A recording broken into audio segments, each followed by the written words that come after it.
हम्म। जरा कल्पना कीजिए, एक गाड़ी ना हाईवे पर लगभग 100 किलोमीटर प्रति घंटे की रफ्तार से दौड़ रही है। सामने एक टोल प्लाजा आता है, लेकिन गाड़ी की रफ्तार बिल्कुल कम नहीं होती। हाँ बिल्कुल, कोई भारी भरकम बूम गेट नहीं गिरता वहां। सही कहा।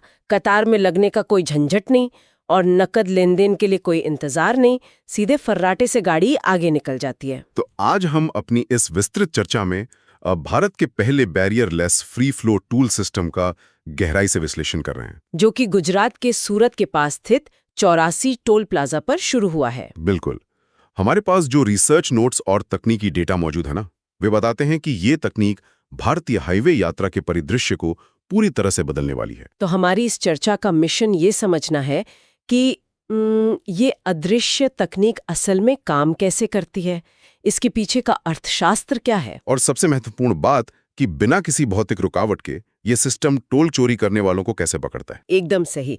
तो चलिए इसे थोड़ा विस्तार से समझते हैं। आखिर ये बिना रुकावट वाला टोल सिस्टम किस तरह से एक बहुत बड़े बदलाव की नींव रख रहा है। तो देखिए, ये एक बहुत ही दिलचस्प मोड़ है जहां इंफ्रास्ट्रक्चर और डिजिटल तकनीक आपस में मिल रहे हैं। तकनीकी भाषा में ना इस प्रणाली को MLFF यानी multi lane free flow toll system कहा जाता है। मल्टी लेन फ्री फ्लो, अच्छा। हाँ, पारंपरिक टोल प्लाजा का जो पूरा ढांचा था वो इस विचार पर आधारित था कि वाहन को रोकना है, उसकी पहचान करनी है, पैसे लेने हैं और फिर उसे जाने देना है। हाँ। मतलब ये एक बहुत ही धीमी प्रक्रिया है। हाँ, वो तो है ही, बहुत समय लगता है उसमें। लेकिन MLFF इस पूरी अवधारणा को पलट देता है। यहाँ भौतिक बूम गेट की जगह एक डिजिटल और अदृश्य दीवार ने ले ली है। गाड़ियां अपने सामान्य रफ्तार से उस प्लाजा के नीचे से गुजर सकती हैं, जिसे अब शायद एक गैंट्री या ओवरहेड ढांचा कहना ज्यादा सही होगा, है ना? बिल्कुल, गैंट्री कहना ही सही है। और सबसे बड़ी बात कि टोल का भुगतान पृष्ठभूमि में बस पलक झपकते ही हो जाता है। यहाँ एक बहुत ही दिलचस्प बात सामने आती है ओम। अगर हम इसकी तुलना रोजमर्रा की किसी चीज से करें तो ये कुछ कुछ आधुनिक सुपरमार्केट के सेल्फ चेकआउट जैसा लगता है। हाँ, कह सकते हैं एक तरह से। लेकिन इसमें एक बड़ा अंतर है। सुपरमार्केट में ना सामान स्थिर होता है और स्कैनर भी एक जगह होता है। यहाँ तो स्कैनर अदृश्य है और जो सामान है, मतलब कार या भारी ट्रक, वो 80 से 100 किलोमीटर प्रति घंटे की रफ्तार से दौड़ रहा है। यही तो इस तकनीक की खासियत है। तो इतनी तेज गति में ये सिस्टम सटीकता के साथ काम कैसे कर लेता है? क्योंकि अगर स्कैनर ने थोड़ी सी भी गलती की तो किसी गलत इंसान के खाते से पैसे कट सकते हैं। इस प्रणाली की असली ताकत ना किसी एक तकनीक में नहीं है, बल्कि कई अत्याधुनिक तकनीकों के एक साथ सिंक्रोनाइज होने में है। हमारे रिसर्च पेपर्स के मुताबिक इस गैंट्री पर मुख्य रूप से 2 परतें काम करती हैं। अच्छा, 2 परतें। हाँ, पहला हाई स्पीड ANPR यानी ऑटोमेटिक नंबर प्लेट रिकॉग्निशन कैमरे और दूसरा शक्तिशाली RFID रीडर्स। समझ गई। तो जब एक कार तेज गति से इस ढांचे के नीचे से गुजरती है ना, तो ये उच्च रेजोल्यूशन वाले कैमरे कुछ मिली सेकेंड के भीतर ही गाड़ी के नंबर प्लेट की कई तस्वीरें खींच लेते हैं। लेकिन रात के अंधेरे में क्या होता है, या धुंध में? इनमें इंफ्रारेड सेंसर्स भी होते हैं, ताकि रात के अंधेरे में या धुंध में भी प्लेट को बिल्कुल स्पष्ट रूप से पढ़ा जा सके। इसके पीछे जो आर्टिफिशियल इंटेलिजेंस काम कर रहा है, उसे भारतीय नंबर प्लेट्स के अलग अलग फॉन्ट और आकारों को पहचानने के लिए विशेष रूप से ट्रेन किया गया है। लेकिन देखिए, भारत में तो नंबर प्लेट्स की स्थिति अक्सर बहुत खराब होती है। कई बार नंबर प्लेट पर मिट्टी लगी होती है, या बारिश का मौसम हो सकता है, या नंबर प्लेट का पेंट उखड़ा हो सकता है। हाँ, ये एक बहुत आम समस्या है। तो क्या सिर्फ कैमरों पर निर्भर रहना एक बहुत बड़ा जोखिम नहीं है? बिल्कुल जोखिम है। और इंजीनियरिंग में इसी जोखिम को कम करने के लिए रिडंडेंसी यानी एक तरह की बैकअप प्रणाली का इस्तेमाल किया जाता है। केवल कैमरों पर भरोसा नहीं किया जाता कभी भी। ओ, इसलिए आपने वो RFID रीडर्स का जिक्र किया था। एकदम सही पकड़ा। इसीलिए गैंट्री पर लगे RFID रीडर्स एक साथ काम करते हैं। ये रीडर्स गाड़ी के विंडशील्ड पर लगे फास्टैग के रेडियो सिग्नल को पकड़ते हैं। अच्छा, तो ये दोनों चीजें एक साथ होती हैं? हाँ, अब इस अदृश्य प्रक्रिया को समझिए। जैसे ही गाड़ी नीचे से गुजरी तो कैमरे ने नंबर प्लेट पढ़ी और ऑप्टिकल कैरेक्टर रिकॉग्निशन के जरिए उसे टेक्स्ट में बदल दिया। टेक्स्ट में बदल दिया, ठीक है। और ठीक उसी मिली सेकेंड में RFID रीडर ने टैग को स्कैन करके उसकी डिजिटल ID निकाल ली। इन दोनों डेटा पॉइंट्स को तुरंत एक लोकल सर्वर पर मिलाया जाता है और VRN यानी व्हीकल रजिस्ट्रेशन नंबर से क्रॉस चेक किया जाता है। मतलब ये सुनिश्चित किया जाता है कि जो नंबर प्लेट दिख रही है वही नंबर उस विंडशील्ड पर लगे टैग के अंदर भी दर्ज है, ताकि कोई किसी और की गाड़ी का टैग निकालकर अपनी गाड़ी पर न लगा ले। एकदम सटीक विश्लेषण किया आपने। और सिर्फ इतना ही नहीं, इस ढांचे पर ना लेजर प्रोफाइलर्स भी लगे होते हैं। लेजर प्रोफाइलर्स, ये कुछ नया लग रहा है। इसका क्या काम है याम? तो देखिए, पारंपरिक टोल प्लाजा में एक कर्मचारी देखकर तय करता है कि सामने कार है या 3 एक्सल वाला ट्रक है, और उसी हिसाब से वो टोल लगाता है। हाँ, मैनुअल सिस्टम में तो ऐसे ही होता है। अब चूंकि यहाँ कोई कर्मचारी नहीं है और गाड़ियां तेज रफ्तार में हैं, तो ये लेजर सेंसर गाड़ी का एक 3D आकार या वॉल्यूमेट्रिक प्रोफाइल बनाते हैं। अरे वाह, मतलब सिस्टम खुद गाड़ी का आकार नाप लेता है। बिल्कुल। इससे सिस्टम को पता चल जाता है कि गुजरने वाला वाहन एक छोटी कार है या कोई भारी मालवाहक ट्रक है। क्या बात है। जब नंबर प्लेट, RFID टैग और वाहन का आकार, ये तीनों चीजें आपस में मेल खाती हैं, तब ये डेटा सीधे NETC यानी नेशनल इलेक्ट्रॉनिक टोल कलेक्शन के सेंट्रल सर्वर को भेजा जाता है। और फिर वहां से पैसे कटते होंगे। हाँ, वहां से पंजीकृत बैंक खाते से पैसे कटते हैं, और ये पूरी जटिल प्रक्रिया ना गाड़ी के गैंट्री पार करने से पहले ही पूरी हो जाती है। ये वाकई हैरान करने वाला है। मतलब ड्राइवर को तो बस अपनी लेन में गाड़ी चलाने पर ध्यान देना है, बाकी सारा काम डेटा पैकेट्स के रूप में हवा में और फाइबर ऑप्टिक केबल्स में हो रहा है। बिल्कुल सही कह रही हैं आप। तो इस सब का असल मतलब क्या है? क्या ये पूरी भारी भरकम कवायद, ये लेजर, कैमरे और सर्वर सिर्फ सफर के 2 या 5 मिनट बचाने के लिए लगाए गए हैं? नहीं, ऐसा नहीं है। क्योंकि इतनी जटिल तकनीक लगाने का खर्च और उसे बनाए रखने की मेहनत सिर्फ कुछ मिनटों की बचत के लिए तो बहुत ज्यादा लगती है मुझे। अगर हम इसे बड़ी तस्वीर से जोड़कर देखें तो ये सिर्फ कुछ मिनट बचाने का मामला बिल्कुल नहीं है। इसका अर्थशास्त्र और इसका जो पर्यावरणीय प्रभाव है वो बहुत विशाल है। अच्छा, वो कैसे? इसे ऐसे समझिए, जैसे कोई व्यक्ति मैराथन दौड़ रहा हो और हर 200 मीटर पर उसे रुकने, 2 मिनट इंतजार करने और फिर से पूरी ताकत लगाकर दौड़ने को कहा जाए। उसकी ऊर्जा और स्टैमिना कितनी जल्दी खत्म होगा? बहुत जल्दी खत्म हो जाएगा। एक स्थिर गति बनाए रखना हमेशा आसान होता है। बार बार रुकने और गति पकड़ने में शरीर की सारी ऊर्जा खिंच जाती है। ठीक यही बात ना भारी मशीनों और वाहनों पर भी लागू होती है।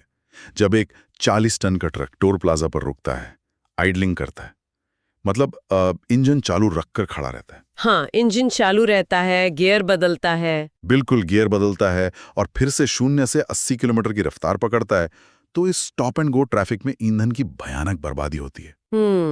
ये तो मैंने सोचा ही नहीं था। हमारे सामने जो लॉजिस्टिक्स डेटा है वो साफ दर्शाता है कि भारत में ट्रकों का एक बहुत बड़ा समय सिर्फ टोल प्लाजा पर खड़े रहने में बर्बाद होता था। इस नए फ्री फ्लो सिस्टम से जब गाड़ियां बिना रुके चलती हैं तो ईंधन की भारी बचत होती है। और इंजन के पुर्जों और ब्रेक पैड्स पर भी शायद कम दबाव पड़ता होगा। बिल्कुल सही। और अगर लाखों गाड़ियां हर दिन ईंधन बचा रही हैं तो इसका सीधा असर उत्सर्जन पर भी पड़ता है। कार्बन फुटप्रिंट में भारी कमी आती है। मतलब टोल प्लाजा के आसपास जो प्रदूषण का एक हॉटस्पॉट बन जाता था वो अब खत्म हो जाता है। निश्चित रूप से। इसके अलावा अर्थशास्त्र के नजरिए से देखें तो सप्लाई चेन बहुत तेज हो जाती है। अगर एक मालवाहक ट्रक अपने 1500 किलोमीटर के सफर में 15 टोल प्लाजा पार करता है, हाँ मान लीजिए 15 टोल प्लाजा है, और हर जगह उसके 10-10 मिनट बचते हैं, तो वो अपने गंतव्य पर 2.5 घंटे पहले पहुंचता है। 2.5 घंटे, ये तो बहुत बड़ा अंतर है। लॉजिस्टिक्स की दुनिया में ना 2.5 घंटे की बचत का मतलब है कम माल भाड़ा, ताज़ा सामान का जल्दी पहुंचना और ड्राइवर के थकान में कमी। ये पूरी अर्थव्यवस्था में एक तरह का डोमिनो इफेक्ट पैदा करता है। ये एक बहुत ही शानदार दृष्टिकोण है। मतलब एक साधारण सा टोल प्लाजा सिर्फ हाईवे का हिस्सा नहीं है, वो सीधे तौर पर पर्यावरण, लॉजिस्टिक्स इंडस्ट्री और देश की अर्थव्यवस्था की गति से जुड़ा है। जी बिल्कुल। लेकिन ये सब कोई रातों रात तो नहीं हो गया होगा। एक दिन अचानक किसी ने ये तो नहीं कहा होगा कि चलिए आज बूम गेट हटा देते हैं। नहीं, इसके पीछे एक बहुत लंबी योजना है। जो स्रोत हमारे पास हैं वे स्पष्ट करते हैं कि NHAI यानी भारतीय राष्ट्रीय राजमार्ग प्राधिकरण इस पूरी डिजिटल क्रांति के लिए 2014 से जमीन तैयार कर रहा है। 2014 से? मतलब 1 दशक से ज्यादा समय हो गया। हाँ, ये कोई अचानक लिया गया फैसला नहीं था। इसका मतलब है कि इसे गैंट्री के पीछे 1 दशक की रणनीति है। पर ऐसा क्यों? सीधे कैमरे क्यों नहीं लगा दिए गए? क्योंकि ना तकनीक से ज्यादा मुश्किल होता है लोगों के व्यवहार को बदलना। पहले सिस्टम को कैश से डिजिटल की ओर ले जाना था। शुरुआत में हाइब्रिड लेन बनाई गई, हाँ। जहां नकद और फास्टैग दोनों चलते थे। हाँ, मुझे याद है। फिर फास्टैग को अनिवार्य किया गया।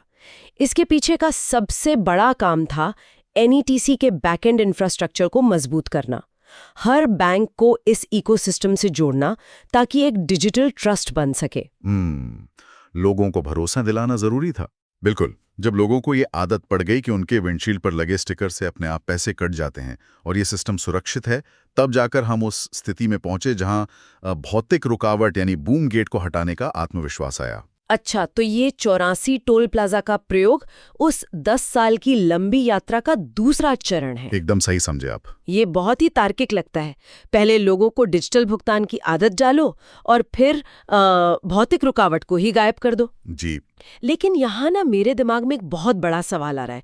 चलिए थोड़ी आलोचनात्मक दृष्टि से देखते हैं इस चीज को। हाँ, बताइए। अगर सामने कोई बूम गेट ही नहीं है, कोई पुलिस वाला नहीं है, कोई बैरियर नहीं है जो गाड़ी को रोक सके, तो मानवीय फितरत तो यही है कि कोई ना कोई इसका फायदा उठाने की कोशिश जरूर करेगा। ये एक बहुत ही प्रासंगिक चिंता है। मान लीजिए कोई जानबूझकर अपनी नंबर प्लेट पर कालिख पोत देता है या अपना फास्टैग उतारकर डैशबोर्ड के अंदर छिपरा देता है और 120 की स्पीड से उस गैंट्री के नीचे से निकल जाता है।